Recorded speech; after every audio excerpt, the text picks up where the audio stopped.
You're listening to Kicking It with the Koves. Do you have a problem with it? No, Sensei! I mean, no, Dad. No, Dad. What's up, guys? Jesse Kove here again. I am sitting across from my dad, Martin Kove, a.k.a. John Kreese, my sister and twin sister, Rachel Kove, and we got a great guest here tonight, straight from Cobra Kai himself. We've got Joe CO in the house tonight. Thank you for being here, man. Thank you for having me, guys. A.k.a. Kyler Yes. on Cobra Kai. Yes. Man, we're so happy to have you here. Hey, I'm happy to be here, man. Kicking it with the Koves. That's right. Can't We've got wait. your sensei here as well. Yes. I'm so excited to see you guys chat about stuff. And, you know, dude, you're just so great, man. You know, getting to know you over the last couple of years, you're so fun and such a, you know, you really you pursue the art of acting. You take it so seriously. Like, you really do. I do. I mean, I love it. So that's why I'm in this. You know, a lot of people, especially my culture, especially first gen and stuff, they are really against it because it's the arts and how can you survive with the arts?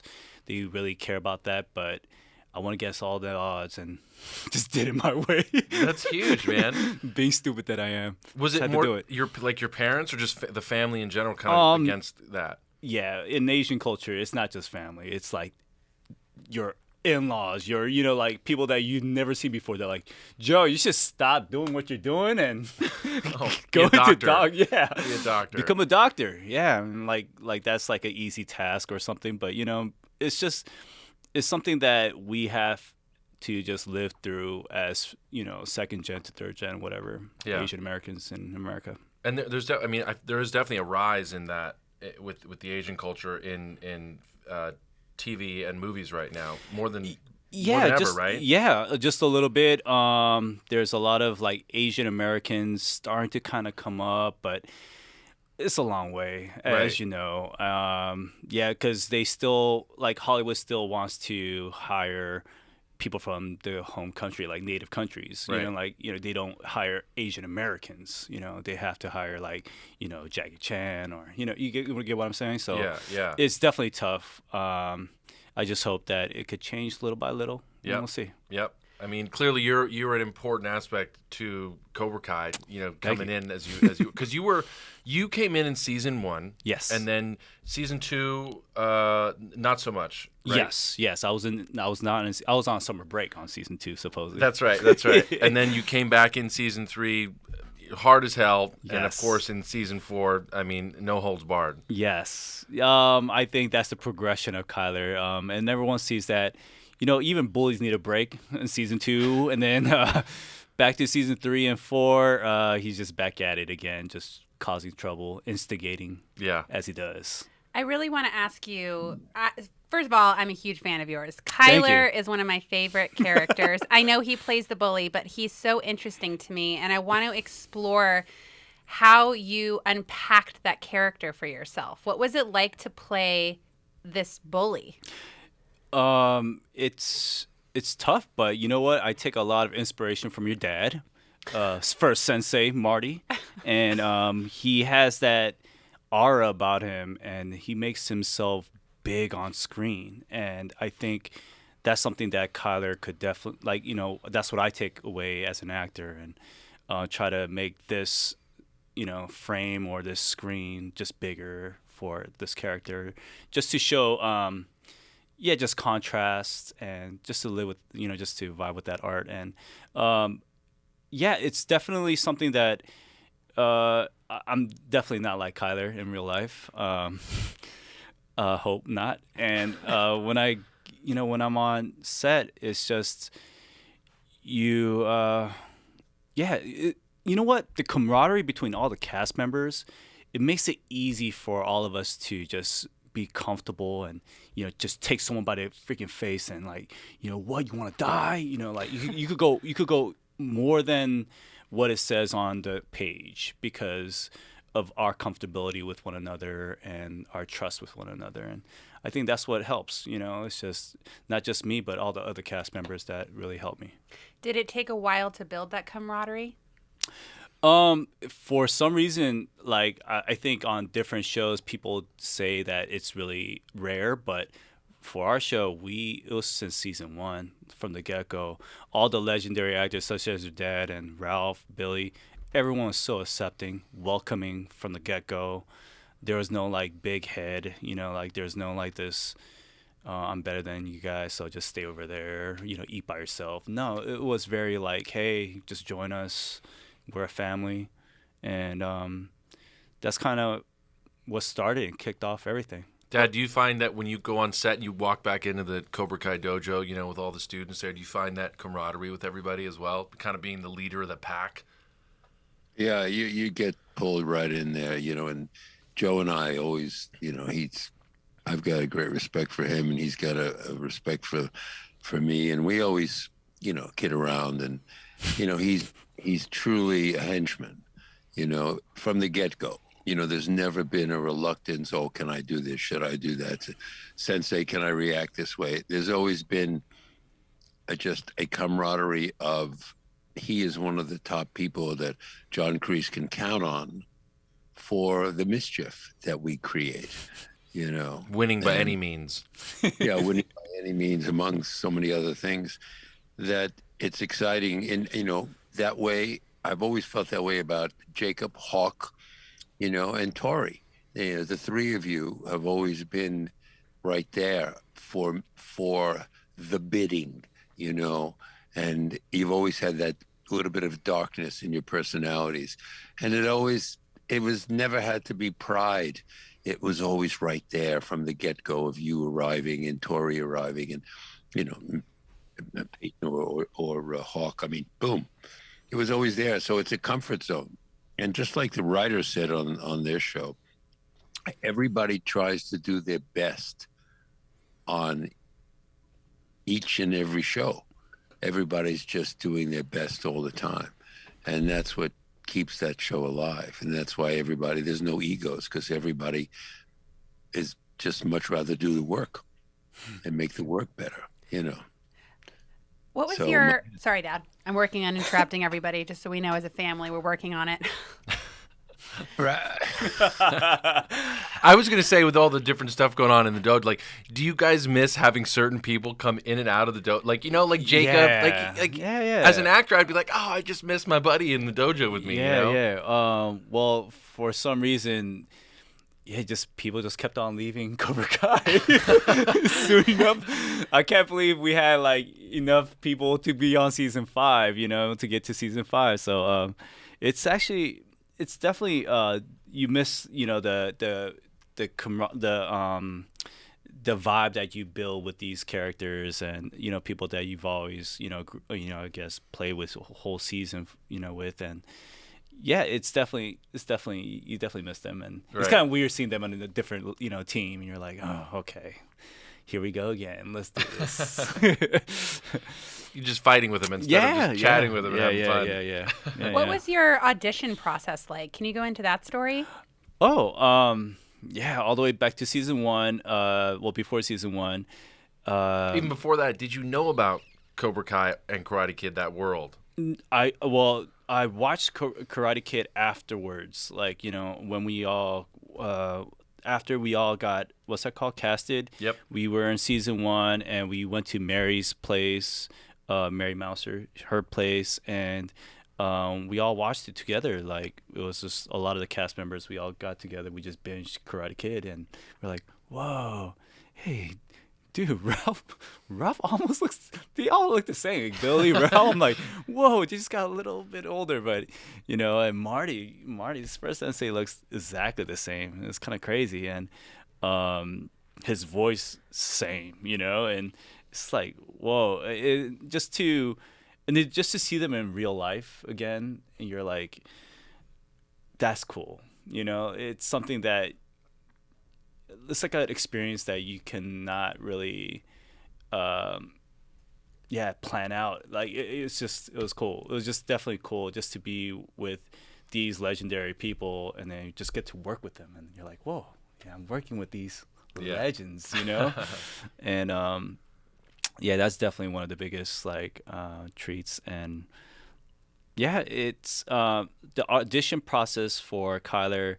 I remember I remember getting like the size and everything. I was like, all right, so they want this bully character. Okay, I'll play it. And then I did it on during the first audition rounds, and then I didn't hear back from them. So I was like, all right, that's cool. Just audition for some other stuff, and then all of a sudden, like a few weeks later, and then they gave me a call back, and I was like, oh, okay, cool. So I went there, and in retrospect, it was with like the big three, like John, Josh, Hayden. They were all there sitting, but I didn't know who these people were, Right. And then it was in a really long, it wasn't like a regular casting area. It was like a long meeting room. Like, Putin, he has this huge ass table and people are like sitting on the other side.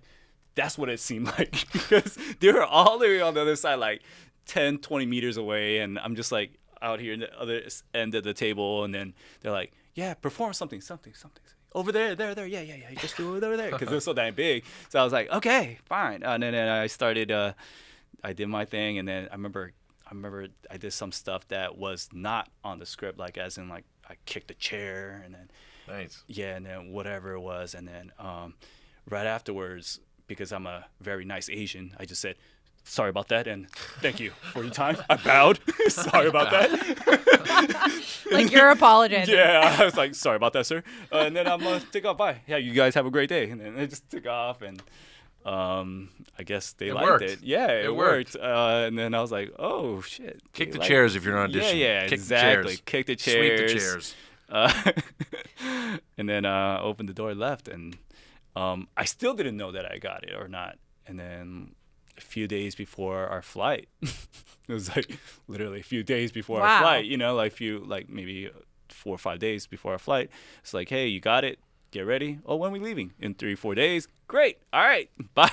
Oh, man. Pack up and go. When you audition, because Jesse's talked to me a lot about this, that when you audition, you kind of have to detach yourself from the audition. When you leave the audition, do you forget about it? I don't. You don't? Do you, Dad? Like when you've auditioned, do you forget about it? Yeah, you're supposed to forget about it and say, I've done my best. And that's, and it's already great. And you goddamn haunt it for the next 3 hours. Because you can't just forget about it. I don't know. You can forget about it. You have to be a really disciplined actor to walk out and go play baseball. I mean, go singing, go watch the 10 Commandments. You can't just divorce That's what yourself. I do. I watch the 10 Commandments. Yep. Charlton Heston, man. My Yeah, homie. Yeah, Charlton Heston. Nice. Yeah. We just watched it last weekend and Ben-Hur at the same time. What? It was Passover. That's like 15 hours. Yeah, it was 15 hours. And it was great. It was fun. I watched one for Passover and one for Easter. Nice. So it was good. He's getting inspiration from question- John Kreese. My question for you is, in regard to your character, what changed for you as an actor, and then ultimately for the character, from season 1 to season 3 to season 4? What happened to you as an actor as you progressed into these seasons? How did your character change? Well, as you know, for Sensei, like the character of Kyler in the beginning, very one-dimensional in a sense, where he's just always pissed off, like always mad, always trying to. But then for me as an actor, I had to reason with it. There has to be a reason for these angst. There has to be a reason why he's, mad at Miguel. Why he's mad at, there has to be reasons, and for me the reasons have to be really like I have to believe the reasons. You get what I'm saying? So like when I got that script, to me he had problems at home, domestic problems, and I had to really show that like there are reasons for Kyler's behaving the way he does, and I had to make all that up. As it progressed to season 3, 4, and on, like the writers did write a little bit more for my back character. They even gave me a last name, so so it just become a little bit more of the layer for Kyler that I could play with, and mold. And yeah, and I think that was kind of cool. So it just gave me a better idea of like where this guy's coming from, and it just kind of made me like pursue this side of Kyler as not only just someone who's always pissed off, but you know what? He's pissed off because he wants to have a good time. But if people are not allowing him to have a good time, or they're trying to like deter him from, doing something like a party or whatever it is, like then he gets angry. That's what I guess those are the buttons that push Kyler to do what he does. And so I kind of use that as a motivating factor. And like, Kyle's always about having a good time, no matter what the situation. He always looks at whatever, how can I, how could I start drinking out of this situation? Is there a situation where I can make this into like a party? So even with like Tori winning the tournament, like, could I give that away or did? Yeah, you can talk about season 4. Yeah, right? Yeah, absolutely. Yeah. So when Tori, won the tournament, it's like, hey, party at Kyler's place, yada, yada. So no matter what the situation, it's always about like, let's all have a good time. And I'm just hoping that Kyler could also show, there's also, layers of Kyler that shows that, he is human as well. Like, as in like, there's, there's really a lot of pain or whatever it is that he's going through. That would just elevate the character even more. It's so interesting you say that because my dad always says the same thing about John Kreese. He always wants to show a little bit more vulnerability in that character. Absolutely. Like, I get that, but I want to ask it as if I didn't understand. Like, what is it about that, Dad, that you want to show that vulnerability for such a strong character that people love so much? In the same vein, that Joe wants to show vulnerability for his character that's also like a strong warrior type character. What is it about that vulnerability that other people might see as weakness that you as an actor want to portray? Well, it's twofold. One fold is I think the character is more interesting. When he's a little more charming. Any character shows a different side of what's most prominent. So if a character is a villain, it's quite charming to show a charm. I mean, it's quite effective to show you being charming. I remember Bond villains.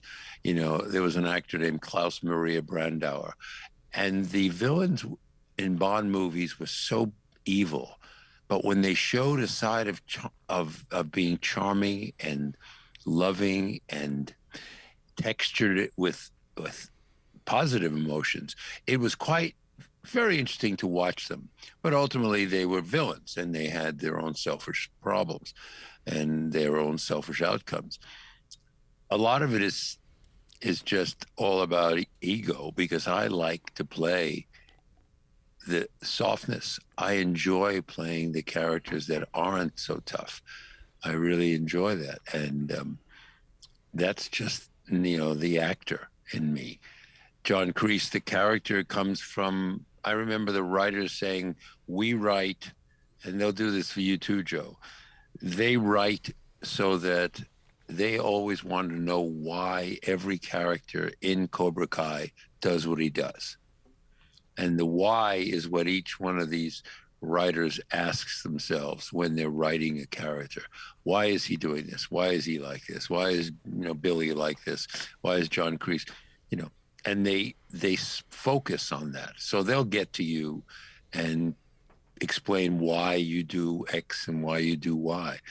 But from an actor standpoint, I think it's fun to play the vulnerability and the sadness and the weak. It's not really weak. To me, it's strong when you throw vulnerability into a character and he's willing to expose himself to you.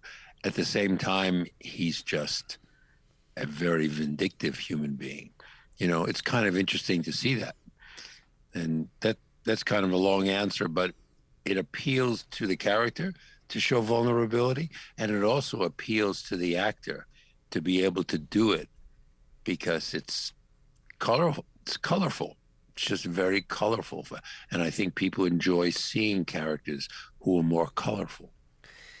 Yeah, well, and that's something we talk a lot about on this show, is just the different dynamics and layers psychologically with people that bully people, that they're doing it for some reason. They're justified in their minds for some reason. You said for Kyler, it's like someone's taking something away from him. Yeah. You know, Kyler wants something, he's not going to get it. So on some fundamental level, I'm going to act out like a toddler would and get angry and throw a temper tantrum. However, with now you're, you know, a grown man and you throw your temper tantrum, Kyler does. He turns violent. He becomes violent. And I remember that scene, I think it was season 1, because I'm a huge fan. I think we've talked about this. But Sure. season 1 where Kyler beats up Miguel was the first altercation with Miguel in the parking lot. Yes. That hurt so much watching it. And Rhea. Yeah. Yeah. And I'm curious. The birth of Rhea. I'm curious. Did you feel as an actor any type of remorse when that happened? Like when you left the scene, was there any emotions that came up that were just challenging, or did you feel bad for Kyler? Did you feel bad for Miguel? What was going through your mind? You remember? I know it was a long time ago. What went through my mind, I remember, is that I wanted to hurt him even more because not just Pepto-Bismol, but more because there's no reason for him to instigate it. Like, as in, like, there's no, he's not a cop. He's not gonna, he shouldn't be there at the liquor store telling him that, you know, I shouldn't be buying drinks because that's my fake ID or something. You know what I mean? Like, so I had to give him a reason. So, like, there's no reason for him to do that unless he didn't like me or do, you know, like, what the hell's, like, for me, it was like, what the hell's your problem? You know, like, why do you have to do that? You know, like, it's just me and Brooks and my boys. We just want to have a few beers before our, you know, like, before our meet, like, you know, a wrestling meet. And it's something that we just want to have fun doing, chill, whatever, but you just messed up everything for us. Look what you did. Like, all right then, you know, you want to get into my business? I'm going to get into your business.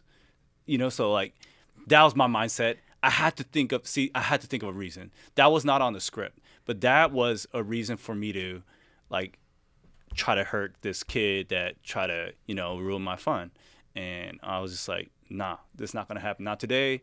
Like, I would have got even more violent, you know, just, you know, thinking about it. But it's something that was going through my mind and playing, and hopefully it came out well.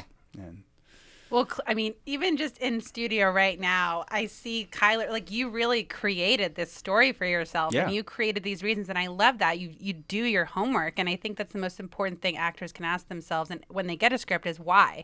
yeah. You have to make a story out of why is him stealing my Pepto-Bismol such a big deal. Yeah. Or, like, well, I didn't steal his Pepto-Bismol. I just poured it on him. Right. That's what I meant. No, but it's part of the job, you know, like, for me, when I was, you know, trained, and when I also studied acting, it was all about the in between the lines that's important, and not the lines itself. So it's definitely something that, you know, you've been, you know, super trained to do, and it's something that I love about this art, and to make that type of story and make it believable. And from your last question about, like, why all these layers, why vulnerability, I think it's super important, because if a villain didn't have any vulnerability, he wouldn't be human. And if he's not human, no one in the audience can relate to that person unless they're all AI robots on the audience. So I think it's super important that villains, that heroes or villains, they all have a weak point, they all have a good point. And it's just the way these villains could justify, you know, these moments. And I feel like that's super important to any writing, to anything, because if the audience doesn't connect with that person on screen, we're gonna shut it off. You know, we're gonna move on to the next show, because I don't feel this guy. That's such an amazing point about villain, because if they are human, then it could be any one of us. Exactly. Right? And that's what makes it and scary. it truly is, because if you look at anyone like Dahmer, the crazy fool, you know, like, he was human. You know, there's a reason why he was like that. He wasn't just born to be like a, you know, killer, and, you know, like, it's there's always a reason. It's so interesting you said that. Like that, we talk about that. I have conversations with my dad all the time about that, right? Dad, we talk about like the humanistic aspect of John Kreese because yes, he's looked at a villain, but then they kind of go into his backstory and like, oh, he would like Joe was saying he's also human. He actually fought for this country and like fought for freedom, and then if you just take a snippet of that, he could be a hero. He's a hero. He's a hero for America, for freedom, for everything that America stands for. But if you look at it in a different light, he's a villain. Yeah. And that's I think that's what makes layers so important. That's what makes villains a good villain or a bad one, like a poorly thought out one. Love that. Yeah. The villains that one-dimensional don't interest me. Even when I watch them, they're one-dimensional. Yeah. It's not fun. The multi-dimensional villain is basically, like I always tell people, misunderstood.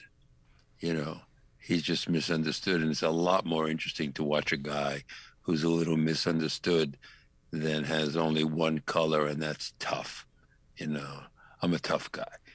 It only goes so far, and Joe, your time will come when you get older. When we get old, you get all these whys, and you're going to have to answer them. You're going to have to do that backstory, and it's going to be a bigger backstory than you can imagine. I'm going to take it all in, Sensei. I'm taking it all in. So would it be fun for you then if you joined like Miyagi-Do? I'm not, by the way, I'm saying this theoretically. This is not anything that I know. I'm just saying, like, if you went into Miyagi-Do, would some of those vulnerabilities come out? You know what I mean? I don't think necessarily you have to be in Miyagi-Do for those vulnerabilities to happen.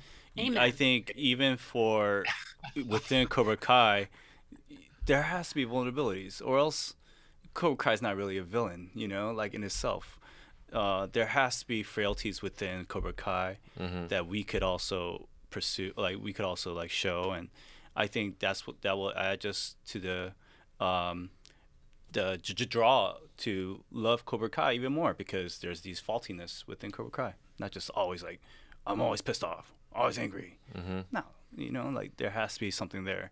So I don't think I necessarily have to go to that side. And just to show you, like, just to let you know, I'm the only character that didn't switch sides or anything.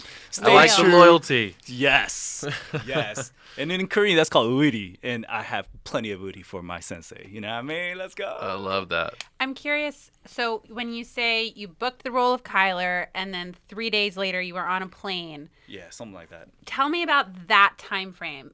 What was it like when you landed? You got to set. Now what? You're on a show called Cobra Kai. Paint that picture for us. Right when I got on set, right when I landed, I was driven directly to set, and that was the scene where Billy had his, I think it was his Trans Am or something, or like his car, and they were in the parking lot, and I was like, what is going on? All right, nice to meet you guys.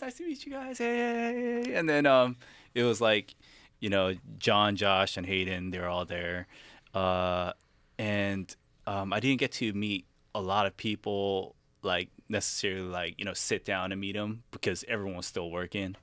But it was definitely cool. I was like, whoa, just jump right into the deep end. Let's go, and the next day I was getting fitted, getting, told what to do, all that stuff. So it was just fun to see that process, like from the get-go, like, hey, this is what we're going through, and this is what we have planned out, and this is how it's gonna look on set. Cool. Like, we just jumped in, and it was fun. Do you just love being a part of this Cobra Kai family that you've oh yeah come into? Oh yeah, I think I don't know, so far everyone that's been like, guests to even people that are now regulars on Cobra Kai, they could all testify that it's so much fun coming back and just seeing all the people. Sometimes we have like a 4-month break, sometimes it's a 1-year break, but like we can't wait till we see each other again and just go back to work because it's so much fun. Like the camaraderie is amazing. What has the martial arts training been like? It was fun. It's tough. It's rigorous. We had I think 2 different teams so far, training us. So they've both been just really great. Like they take up like they'll give extra time if we want, to train us even more. So it's been fun. It's been fun. They all know their stuff, so we're just going in there just having fun. You know what I mean? Yeah. Is there, like, when you're doing a scene, do you feel a sense of pressure to get the moves down? Like, do you feel scared that you're not going to remember? I think like the All Valley. I think they prep us pretty well. Yeah. Like, it's not like when they start rolling the camera, that's when we have it down, like, with our blindfold, we could just keep doing it. You know what I mean? So by that time. But luckily, I think all the cast members were pretty athletic enough to remember the choreography. Yeah, I don't think there was a time when we've seen like someone go, "Oh, I totally forgot what the choreography was," because our stunt teams, they all do a great job. I remember we talked about. I think we talked to Peyton about this, like the All Valley at the end of season 4. Like it was a pretty. I mean, even my dad, he always talked about like his feet were hurting, right? Like during that whole. You have no idea. 2 weeks or whatever it was. You have no idea. Laugh, Dad. It's okay to laugh. No. No, I thank God. It's interesting to see another actor feeling the same way. I mean, Larry Silver and I, we knew we were standing the whole time. Oh, yeah. Were you standing the whole time, Joe? Or did Yes. you get And we were fighting. standing, we were fighting, like during the downtimes where I was rolling around the mat, just playing with other people, like games and stuff like that. But yeah, we were pretty much standing the whole time, Sensei. If you were standing, we were standing. And you were standing right next to me, Yeah. and I was standing like 10 hours a day for 8 days. It was intense though, right? That whole shoot at the end. Yeah. Because they had to get different angles from every single like dojo, So like we're like, oh my gosh, for one punch we gotta get POV of like Miyagi-Do, POV of Eagle Flame, POV of and it's like, okay. Your reactions to that punch. Yeah. Like Yeah. all that for like I don't know how many days. It was like a week. Yeah, it was. It was 8 days, 8, 9 days. 8 days and 15 hours and 35 minutes. You were always there to kid around with and all that, because God knows, I mean, when the camera was rolling, we all had to be like stiff watching the fight. But I remember kidding around with you, and it was a lot of fun. You need someone in there. That's why you survived 4 seasons, because you just maintained a huge amount of fun in that dojo where John Kreese doesn't allow too much fun. Thanks, Sensei. Yeah, I mean that's what we're here. Oh, that's what I'm here for. I feel like it's just to instigate, and also when when there's downtime, like just have fun with everybody else and make up games so that people could like pass the time easier, because it's like literally it's grueling. It's like 8 hours of just doing like small little things like stand up, clap, like reaction. Right. So to pass the time, I think you just gotta find ways to do it. So after we've talked so much about the show and the impact it's had, earlier you were talking about maybe the family not being maybe as proud or whatever. Like, do they get it now? Like what you're doing, what you're a part of with the show? They have no choice to get it, but to get it now. But it's kind of like, Jesse. Like, there are times when I moved out of the house like when high school, and there are times when I just had to escape and just deal with the struggles on my own, because even if like they did help out whatever, if it's financially or whatever, I didn't want that, because then they could say something like, what we're supporting you, so you have to do what under their rules. And so there are times when I was homeless. There are times when I just had to like scrape on by, and that's all because I really love the art, and I just wanted to just. But you know what? In the beginning, I didn't know that we could get by in life by just pursuing this art. Like there was no like blueprint for like Asian Americans to, hey, this is how you do it, so that you could get into like film, feature films and stuff like that. Like I didn't know, so after like watching people like I just I don't know, I just tried whatever process And it's a crazy ride. It still is. I appreciate you opening up about that, man. What was that thing that kind of light that kept the candle going in those moments? I don't know if I could say this, but like I believe in God. Amen. Yeah, and I found God like in high school, and before that I was into a lot of trouble, and it's just, like if you know that there's like a greater purpose for your life and everything, and just to spread love, what God has shown you, and just spread it to other people. And I just feel like that's just like been my thing since I've known God in a sense, and that's something that kind of keeps me grounded. It keeps me like going the next day, especially when it's like negative 30 or whatever in a tent, outside, like in Itaewon. Itaewon is like a little city in Korea, and that's what kind of keeps you going, and you just believe in that plan, and you just keep going. I too found God in high school when I was 16, and one of my favorite quotes in a book that I love is called, it says, God underlies the totality of things. Mm-hmm. So it's like even in the struggle, even in the pain, even in the 32-degree weather, it's like there's this relationship and this access to something greater to keep me going and push me even though when I'm scared. So I love that you're being so honest and open about that.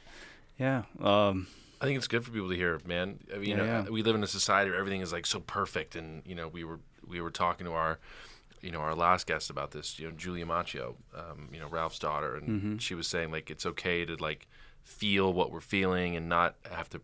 Everything doesn't have to be like smiles all the time. Like, shit sucks. Yeah, like, you know what I mean? Life's fucking hard. It is. And you got to be able to like be like, this is a shitty time. This is a great time. But I'm still going no matter what. I mean, and I love it because what you said before. I mean, look at you now. Like, what you're doing. It's like, like you said, that maybe you're the one that's going to make the blueprint. Maybe. You said something about your parents or your relatives. They thought this was just a lark acting, that you should do something substantial.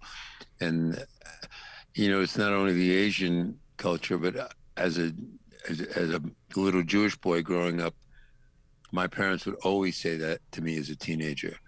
They didn't get in the way, but all their other relatives would say, why don't you do something you can fall back on? Plan B. Yeah. Become lawyer, doctor, something you can fall back on. But keep going with the acting, but do some. And that to me was a joke, And it is everything, every nationality and every religion. We always have people in the background saying, well, you're an artist, but why don't you do something you can fall back on? Yeah. Till this day, I say I get that all the time. It's never too late, Joe. What are you talking about? Do you turn the TV on, You're on the man? number one show in the world. Like, I it's know. crazy. But I think, as a parent myself, it is what it is. I just bought you lunch, dog. You telling me this? It is what it is. I mean, that's their first gen mindset. It's like unless you're not a doctor or like a lawyer or engineer or something, then you've in a sense failed in their eyes, because you don't have a stable job. We do love doctors, lawyers. No offense. We need them. I love our lawyers. Love them. Keep John Kreese out of trouble. Absolutely. Amen. Hey, Marty Kove was no angel in high school back in New York. All right. No. Dad, you weren't perfect, Dad? No. You weren't perfect? I wasn't perfect. Rachel, I know you want me to know that I was perfect, but I was not. Yeah. I'm in shock, Sensei. No. There's some stories we could never repeat on air. Well, I think why I love what you're talking about, it's relatable. I think people like when people express their vulnerability because it's relatable. No human being is perfect. Not one human being in this world is perfect. So it's like, Absolutely. let's show our messiness and like teach each other, how do we get through that? I mean, your story is so inspiring. And my ex-husband was homeless for 6 months. He was a heroin addict for 10 years. And, now we're best friends. We own a company together. And, he completely changed his life and has shown people like, hey, you can struggle and you can be homeless and then you can have the life that you want. You're going to have to like find your way in the struggle and find your way in the pain. But that's where you can find yourself. And that's where I think people turn to God or turn to higher power, love, nature, higher, universe, whatever you want to call it. But that's where you turn to God, is in the unknown. Right. I think there's also something like that's really beautiful about that, that struggle. And there's a reason why it's called the beautiful struggle, like it's just without those types of hurt and hardships, I don't think people could excel or be a greater person. It's just we have that in nature, just to be really stale and be comfortable. And I think that shouldn't be it. It should be, we should always be striving on the grind, and that's what we're called us to do. That's what he called us to do, I feel like. I don't know anyone that grows when they're comfortable. Right. You can't. When you go to the gym, like, you build muscle by tearing your muscle down. You grow by being in immense discomfort. So I think it's learning how to get through the discomfort, how to find comfort in the uncomfortable moments. Absolutely. Yeah, and it's a good thing. Yeah, obviously, like, and I'm not saying like it's always good, but it is good to like understand that, like, okay, if you are going through something, it's going to end up changing you for the better. Usually, you'll be stronger, more resilient.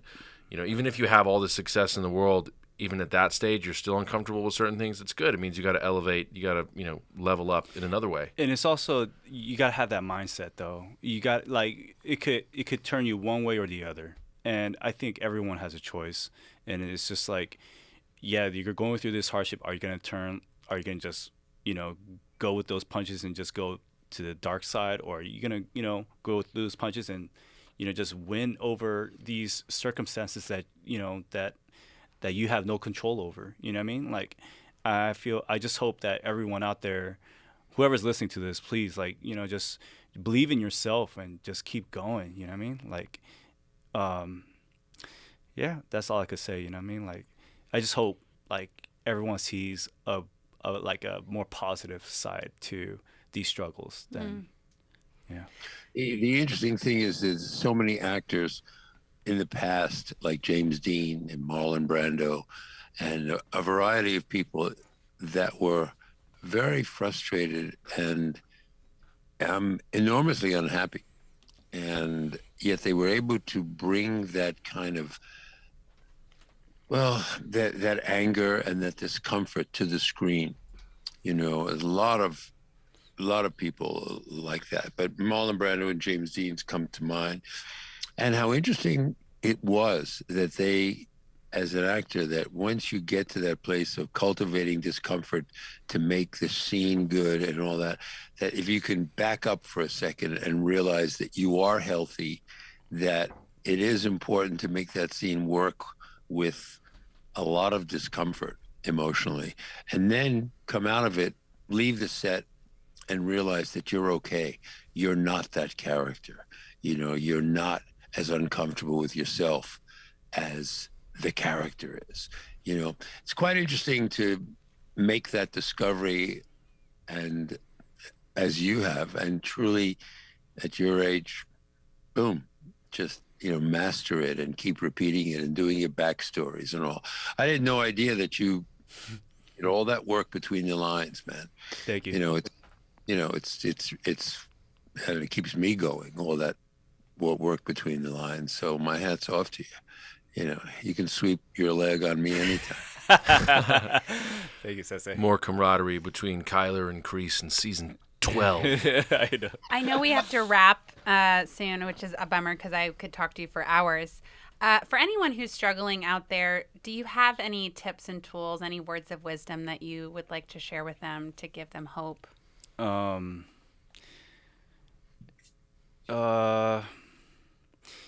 You know what? It sucks. It sucks, but just believe in yourself. I think by the end of the day, like, if you could believe in yourself that you could just get through whatever you're going through, because sometimes support is not always there. But if you could get through it and you believe in yourself, yeah, there's no stopping it. I mean, like, just always improve from the day before. You know what I mean? And that's all. Like, that's all it takes. Just one step at a time. And it doesn't have to be at someone else's rate or speed. Just your speed. Be the better person that you can be from the day before. And I'm sure you'll get out of that rut wherever you are. You know what I mean? For me, I just needed at least like some type of hope.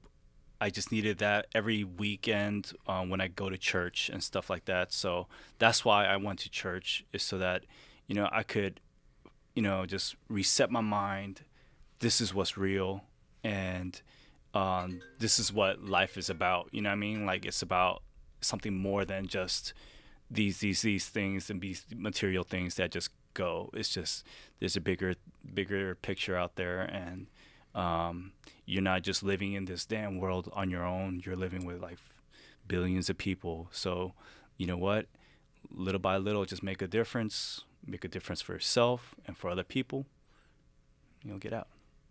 Joe, thank you so much, man. Just so much wisdom, man, and new levels of respect for you, brother. Thank you. Thank you for sharing that personal stuff. I really appreciate that, and we do. And there's more Cobra Kai coming in this world. Joe's got a lot to give, and we want to thank you guys for listening to this episode of Kicking It with the Koves. I'm Jesse Kove, my sister Rachel Kove, my dad Martin Kove, and we got Joe Co here. Thanks again, guys. Until next time.